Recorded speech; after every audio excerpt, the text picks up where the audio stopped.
ლეჟავა, რომელიც მე უკვე წარმოვადგინე როგორც რკინიგზელი და როგორც პროფკავშირის აქტივისტი. კიდევ დავუმატოთ რამე? რკინიგზელთა ახალი პროფესიული კავშირი. ხო, აი რა არის ახალი პროფესიული კავშირი, ამის შესახებ ვისაუბროთ. უბრალოდ რადიო მსმენელს გავახსენებ, რომ ჩვენ ვსაუბრობთ სამუშაო ადგილზე დაშავებულთა და დაღუპულთა ხსოვნის მსოფლიო დღეზე. ეს დღე აღინიშნა დღეს თბილისში.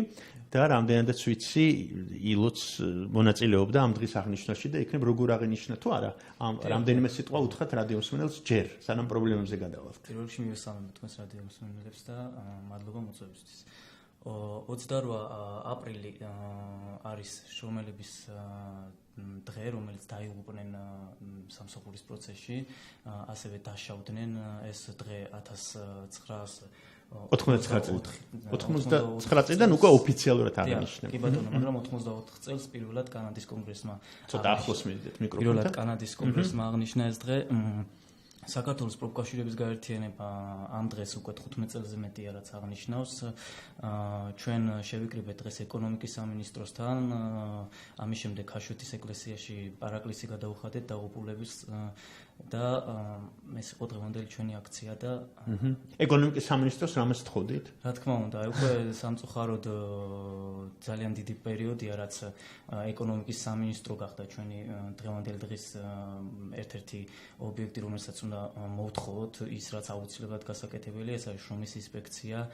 შრომის ინსპექციის არარსებობის გამო ხდება, რომ სამუშაო ადგილებზე დაღუპულების და დასახიჩრებულების რაოდენობა ძალიან გაიზარდა. 2005 წელს ბატონი კახაბანდუკიძის ბრძანებით ეს შრომის ინსპექცია გაუქმდა და ამის შემდეგ ძალიან საგანგაშოა სტატისტიკა.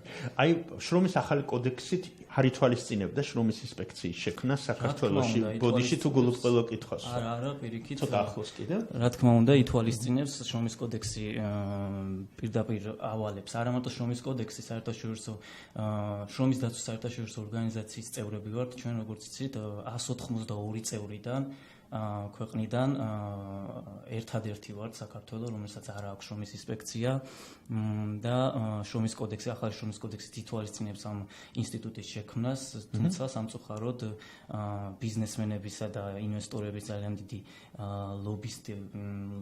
ლობისტური სამსახური მუშაობს ალბათ ამ საკითხზე და იბლოკება ეს თემა და სამწუხაროდ ახალი რატომ? აი რა შეუშლის ხელს? რა შეუშლიდეს ხელს? იმიტომ რომ შრომის ინსპექცია კონტროლი, რომელიც აუცილებლად შევა სამსახურში, შეამოწმებს იქ ჰიგიენურ სიტუაციას, იქ გადაიარაღების თემა დადგება, რაც აუცილებლად გასაკეთებელია უამრავ საწარმოში, მათ შორის რკინიგზაშიც და ალბათ ეს დამატებით ხარჯებს გამოიწვევს, თუმცა ამ შემთხვევაში ჩვენთვის და სახელმწიფოსთვის მნიშვნელოვანი უნდა იყოს თავისი მოქალაქის უსაფრთხოება. სხვა შორის რადიო მსმენელი კი მიხვდება და ბოდიში თუ ასეთი გამარტივები ახსნისთვის, მაგრამ დამქერავებელი არ ზრუნავს ხოლმე. როგორც წესი, ეს მარტო საქართველოს არ ეხება, ხო, შრომის პირობების გაუმჯობესებაზე ძალიან ხშირად, რადგან ამისათვის დამატებითი თანხები არის საჭირო, ხო? და მას ურჩევნია ეკონომია გააკეთოს ამ თანხებს. კი ბატონო, მაგრამ მაშინ დავფიქრდეთ იმაზე, აი 182 ქვეყანა ვახსენეთ. ის 182 ქვეყანაში არსებობს ეს შრომის ინსპექცია და თუ დასახიჩრდა ადამიანი, მას თოის ცხოვრების მანძილზე უხდის ეს საწარმო.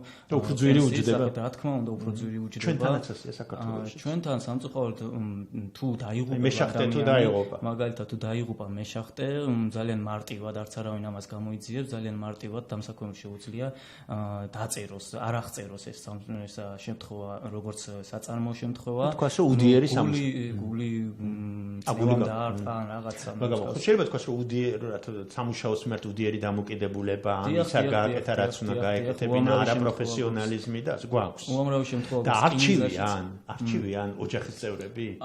თუ ამერიკაში ალბათ იჩივლებდნენ და შეიძლება კარგად და აი ზუსტად რკინიგზის შემთხვევაზე გეტყვით 2011 წელს ახლა ამ წუთას მე რა кейსიც მაქვს ჩემი სამსახურეობრივი მოვალეობის გამო პროფკავშირში ვიცით რომ რკინიგზის პროფკავშირის წარმომადგენელი ვარ.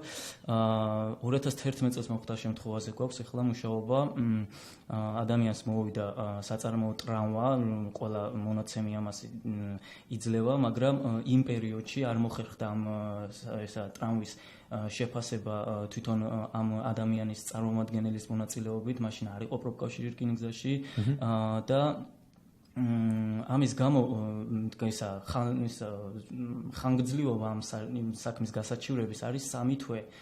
რა თქმა უნდა 3 თვე გას 3 წელია უკვე გასული და დღეს უკვე ძალიან გვიჭირს ამ ადამიანის მდგომარეობა სასამართლოში წავიღოთ ეს кейსი და სასამართლოს გზით მოვუგოთ რკინიგზას ეს საქმე. ძალიან გვიჭირს, იმიტომ რომ ის ხანგრძლივობა დაცული არ იყო თავის დროზე. ილო, რადგან გაიხსენე წარსული, მაშინ მოდი მეც გავიხსენებ ერთ ფაქტს რკინიგზის ისტორიიდან. ჩემი კოლეგის ნონა მჭედლიშვილის სიუჟეტს, რომელიც ეთერში გავიდა 2012 წელს. 2012 წელს.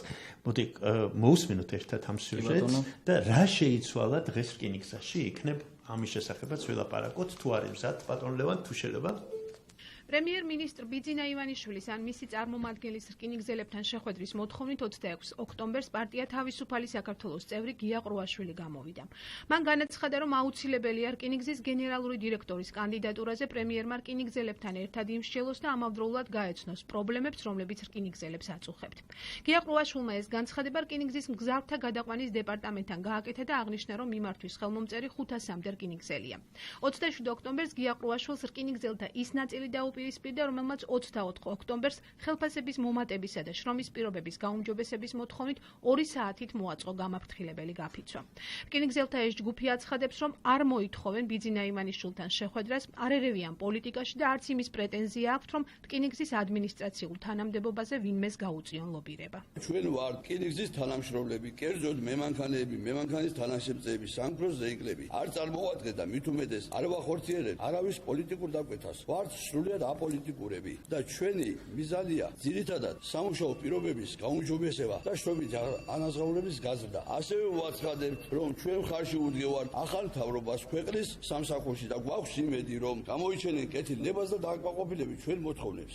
განაცხადა რკინიგზელების სახელით მემანქანე თეიმურაზ ბერაძემ. მანვე უარყო ოპონენტის, ამ შემთხვევაში გია ყრუაშვილის ბრალდება იმასთან დაკავშირებით, რომ გაფიცვის ორგანიზატორი რკინიგზელები დამოუკიდებელ პროფკავშირთა გაერთიანებისა და ნაციონალური მოძრაობის მიერ მართულები არიან და საბოტაჟს ახორციელებენ.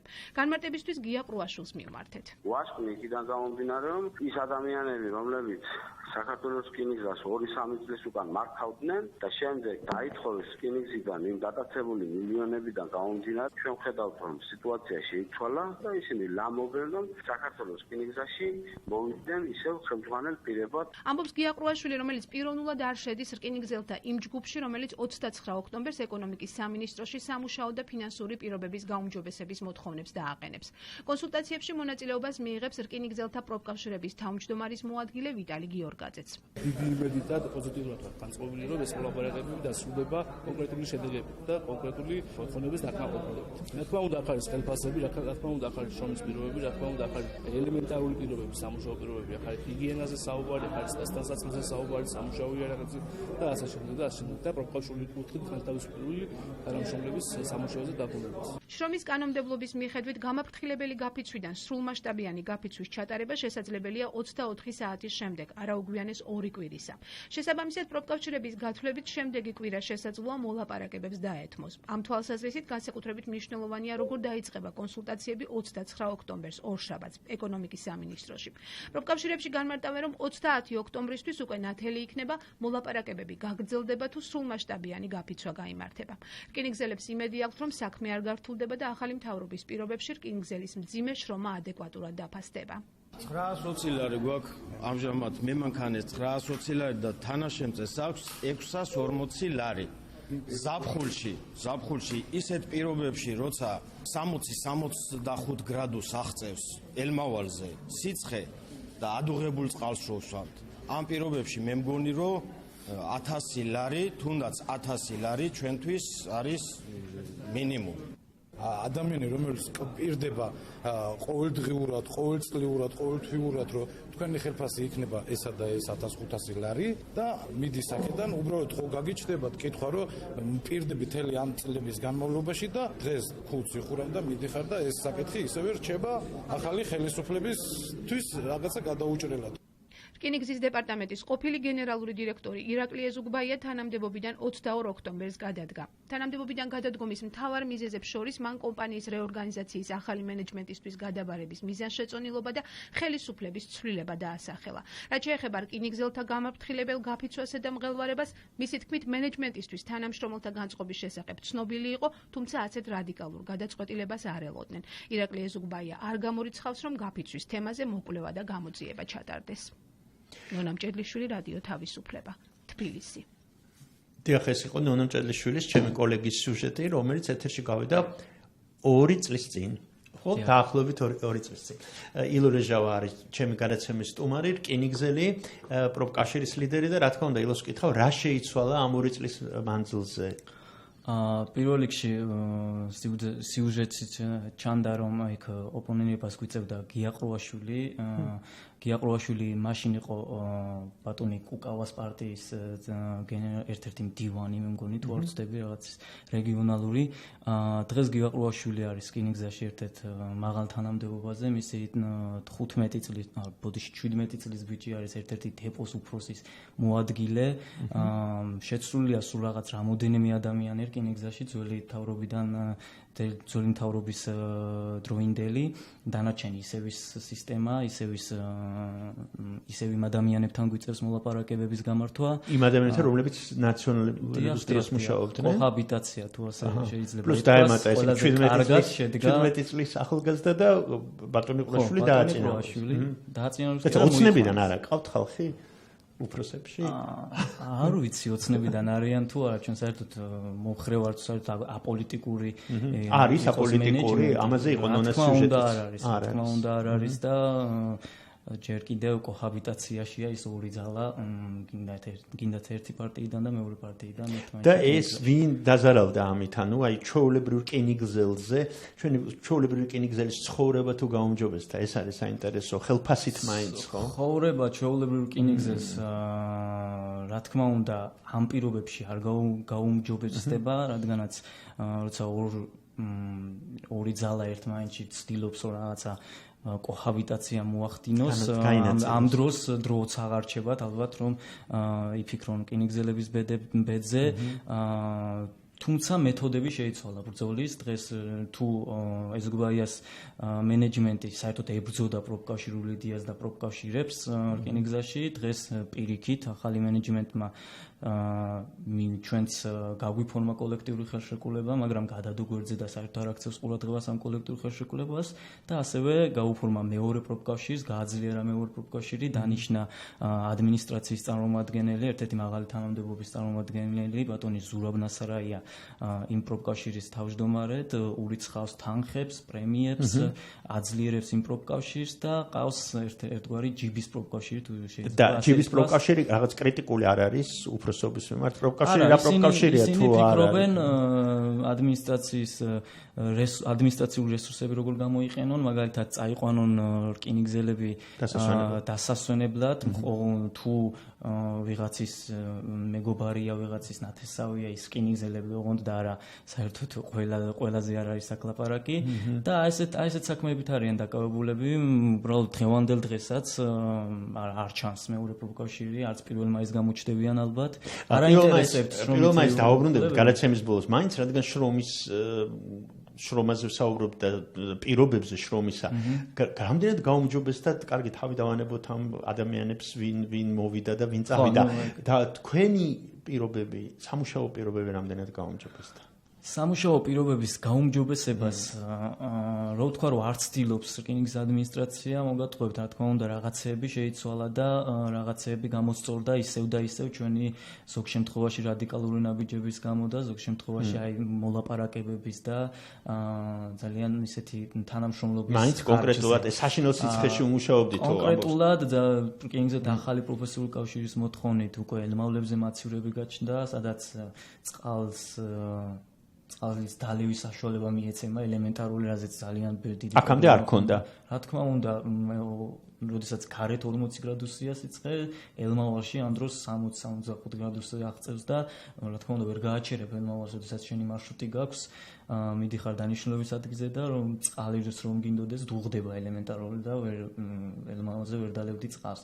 მაცივრები აღდგა, ესა შეძენილია უკვე ამზაფხულს დარიგდება ელმავლებზე. კონდიციონერი ჩვენი მოთხოვნით მხოლოდ ჯერჯერობით ერთ ელმავალზე და 10 კონდიციონერი არ ქონდათ კაცო. რა თქმა უნდა, კონდიციონერი არ ქონდა კი არა. და 60 გრადუსში შესამუშავებელი. რო აგიხსნათ, აი ერთ ნაჭერს და 100 მე თვითონ მიმუშავე, თანაშემწევი ყავი გარკვეულ პერიოდში და ნაჭერს დავასწოლებდით და ისე ვადებდით იმას, რომ გვემართა სამართავ პულსზე, იმდენად ხურდებოდა ეს. აი ესეთი პირობები დღესაც არის, რა თქმა უნდა, გადაძველებულია ტექნიკა და რა თქმა უნდა, ამას შრომის ინსპექცია ისე და ისე რომ დაუბრუნდეთ, ერთადერთი საშუალება, რითაც ვაიძულებთ თუნდაც სხვადასხვა კომპანიებს, რომ ესეთი ტექნიკა მაგრამ პროფკავშირებსაც ხო შეგიძლიათ რომ აიძულოთ. მით უმეტეს ორი პროფკავშირი ყოფილა, ორი ცისფერი თემის აიძულებთ, მხოლოდ ერთადერთი ჩვენი ბერკეტი არის გაფიცვა, სასამართლოში ვერ წაიღებ ელმავლის თემას, გაფიცვით სამწუხაროდ კომპანიის მენეჯმენტზე მეტად ჩვენ ვფიქრობთ ჩვენ კომპანიაზე და რა თქმა უნდა ვიცით როგორი ზარალი შეიძლება მიადგეს ჩვენი გაფიცვით კომპანიას და ძალიან ისეთ ძიმე შემთხვევებში შეიძლება გამოვიყენოთ ეს უფლება და გზავრებსაც. მაგრამ დასავლეთში სწორედ მაშინ როდესაც პიკის საათია, მაშინ მიმართავენ ხოლმე გაფიცვას ძალიან ხშირად რკინიგზელები გასულეთ ფრანგებს უყვართ ხოლმე ფრანგ რკინიგზელებს გერმანელებსაც უყვართ. არა მე არ მოგიწოდებთ რომ მათ მიბაძოთ. სიყვარულით არცეც არ უყვარს მე მგონი და არც ჩვენ არ გვიყვარს და პირიქით ძალიან თუ გადახედავთ ჩვენს გაფიცვის ორი გაფიცვა გვაქვს გაკეთებული რკინიგზაზე იმ პერიოდს ყოველთვის იყო ის ორკვირიანი ვადა 21 დღიანი ვადა რაზეც ელემენტარული მოლაპარაკებების დაწყებას ვითხოვდით ამას არ იყენებდა ადმინისტრაცია შესაბამისად იძულებული ხდებოდით რომ გაფიცვა გავკეთებია. დღესაც ამ ეტაპზე 10 დღიანი უკვე სამ საკითხზე დავა არის წარმოშობილი რკინიგზაში 10 დღე აქვს ამისთვის ადმინისტრაციას რომ ამ დავაზე მოლაპარაკება აწარმოოს ჩვენთან 10 დღის შემდეგ რა თქმა უნდა ჩვენ უკვე მოვითხოვთ მედიატორის დანიშვნას რაც ნიშნავს რომ 21 დღის გასვლის შემდეგ მედიატორის დანიშვნიდან ჩვენ მოვიპოვებთ გაფიცვის უფლებას თუმცა ძალიან დიდი მეც ვიტოვებთ რომ ეს ამ უფლების გამოყენება არ დაგვჭირდება და ისევ იმ ძველ წრეზე არ წავალ რკინიგზელები. რა თქმა უნდა მუშებს კოლეგიალობის გზნობა დიდი აქვთ და სოლიდარობა ალბათ ერთ-ერთი მთავარი იდეა მუშათა მოძრაობაში, ხო? და შეგიძლია თქვა რომ სანამ 1 მაისს პატარა სარეკლამო ჭრის მერე მე მინდა რომ 1 მაისით დავასრულოთ, შეგიძლია თქვა რომ რკინიგზელებსაც აქვთ სოლიდარობის ეს გზნობა და აქვთ კონტაქტი მუშებთან, რომლებიც მაგალითად მაღაროზე მუშაობენ ძალიან მძიმე პირობებში, ხო? ან ეხლა ძალიან ბევრი საუბრობს კაზრეთზე და ძალიან მძიმე პირობებზე ბოლნიშში და შემდეგ ამ ხალხთან თუ გაქვთ ურთიერთობა? რა თქმა უნდა, კონტაქტი გვაქვს ძალიან მჭიდრო. ჩვენ ვართ გაერთიანებული პროფკავშირის წევრები, როგორც რკინიგზელები, ასევე მაღაროელები, ასევე მეხანძრემაშველები და 22 დარგია ჯამში და ერთმანეთთან რა თქმა უნდა გვაქვს კავშირი, გაფიცვების დროს კაზრეთშიც ჩავდიოდით, მეხანძრეების აქციას სისტემატურად ვუერთდებოდით, ერთმანეთს უწევთ როგორც ფიზიკურ ისე ფინანსურ დახმარებებს და ეს ჩვენი ერთი საერთო ოჯახია, საერთო კოლგის ქვეშ ვართ და მხოლოდ ეს ერთადერთი სოლიდარობა ის ერთადერთი ძალა რაც მიზანს მიგვაღწევიებს და ალბათ დამეთახმები სწორედ ქალბატონ მაია ქურციკიძეს ვკითხე ბავშვებზე რომ ჰუმანიზმის დეფიციტია და რატო გვიკვირს რომ ბავშვების მიმართ ასეთი ძალადობაა მეთქი მაგრამ აქ უნდა თქვა რომ ჰუმანიზმის დეფიციტია და რატომ გვიკვირს რომ სოლიდარობა მაინც ეს სოლიდარობის იდეის მიმართ ჯერ კიდევ ირონია არის ქვეყანაში ირონია იგრძნობა ხოლმე განსაკუთრებით მართველი წრის მხრიდან და მართველი წრეების მხრიდან მოდი ასე. კი, აი სწორედ მაგაზე ვაპარაკობ, ესა მინდა მეთქვა ორი სიტყვა.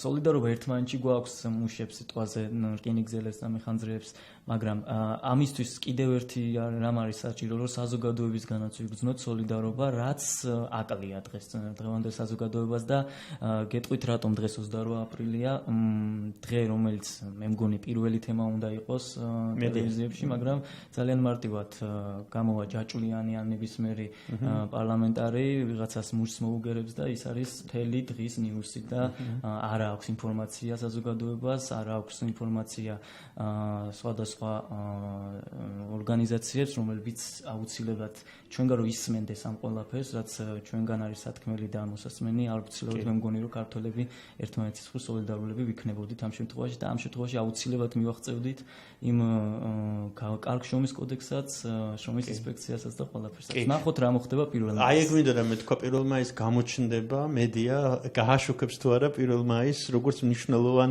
მოვლენას. ალბათ ეს დამოკიდებულია იმაზე, დამოკიდებული იქნება თუ რამდენი ადამიანი გამოვა. პირველ მაისს აუცილებლად ვიღაცას ხელს მოუქნეს პარლამენტში და ის იქნება. ნახოთ. ესეთი რაღაცა. ეხლა გავა პატარა სარეკლამო ჭრილი და ჩვენ კიდე გვექნება 5 წუთი რომ პირველ მაისზე ვისაუბროთ. რეკლამა აშვიცა და 4-ზე. ვფიქრობ უკეთესია. მე მინდა ისეთი ქვეყანა. მგონი ყველასაც საჯობო. ჩემი აზრით თავარია. მე მომხრევარია. ყველაზე მნიშვნელოვანი არ მომწონს როცა. ჩემი ნება რომ იყოს. მე მინდა ისეთი ქვეყანა. ჩემთვის თავარია. გამოხატება არჩევნებზე.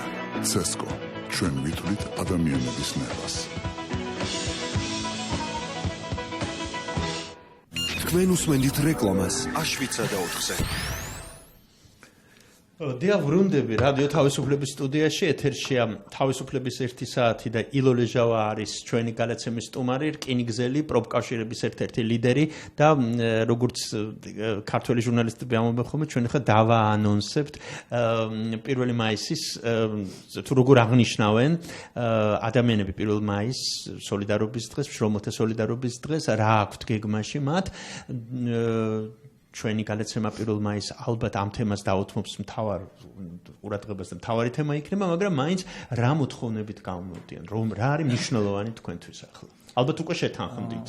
მოილაპარაკეთ. კი ბატონო, პირველ რიგში ვიტყვი რომ 1 მაისს 14 საათზე უნივერსიტეტის პირველ კორპუსთან არასამთავრობოები და ახალგაზრდები შეიკრიბებიან, 15 საათზე ვარდების რევოლუციაზე პროფკავშირებს აქვს აქცია, ეს ახალგაზრდები მსვლელობით წამოვლენ შემოუერთდებიან პროფკავშირის აქციას და ჯამში ერთობლივად 15 საათზე გაიმართება ერთობლივი აქცია.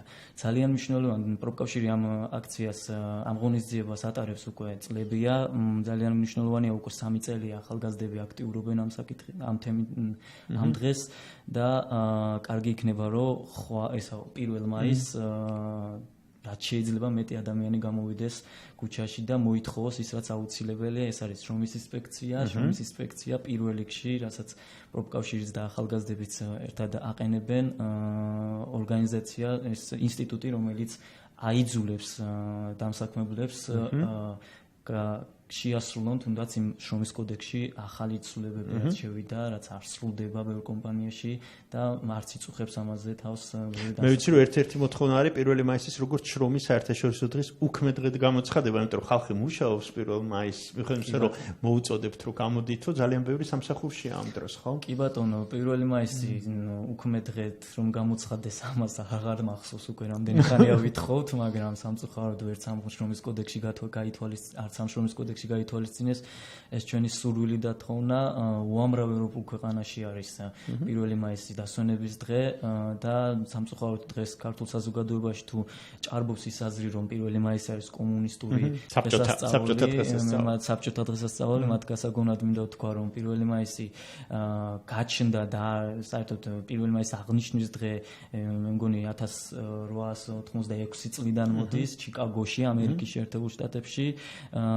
მაშინ მივბაძოთ ამერიკელები. ხო, მივბაძოთ ამერიკელები, მაშინ ამერიკელები გამოვიდნენ 8 საათიანი სამუშაო დღის მოთხოვნით. წარმოიდგინეთ 1800 წელს და დღეს ჩვენ 8 საათიანი სამუშაო არ გვაქვს, ორ კვირაში 48 საათია ჩვენთვის სამუშაო დღე და მიუხედავად იმისა, რომ შრომის კოდექსიც არ ითვალისწინებს, ხო? ითვალისწინებს. ხო, არ ითვალისწინებს ამაზე საკონსტიტუციო არჩეული გვაქვს შეტანილი უკვე. როდისა გაქვთ სასამართლო? წარმოებაში მიიღო საკონსტიტუციო ძალიან მიხარია, იმიტომ რომ იმედი მაქვს რომ ეს სასამართლო პროცესი რადგანაც წარმოებაშია მიღებული ლოგიკურიც არის ეს ჩვენი სარჩელი და 15 ივლისამდე უნდა გამოვიდეს უკვე კეთილი. წარმატებას გისურვებთ ილო ლეჟავას, წარმატებას უსურვებ პროფკავშირების ლიდერს და რკინიგზელს და ჩემს მეგობარს ძალიან დიდი მადლობა ილო ჩვენი გადაცემა უნდა სრულდება გაგახსენებთ რომ ეს იყო გადაცემა თავისუფლების 1 საათი ეს გადაცემა ყოველ სამუშაო დღეს 17 საათიდან 18 საათამდე გადაიცემა რადიო თავისუფლების ტალღაზე 7 და 4 და ეს გადაცემა მიუყავს მე გოგი გვახარიას კარგად ბრძანდებოდეთ ჩვენ ხვალ 17 საათზე შევხვდებით ერთმანეთს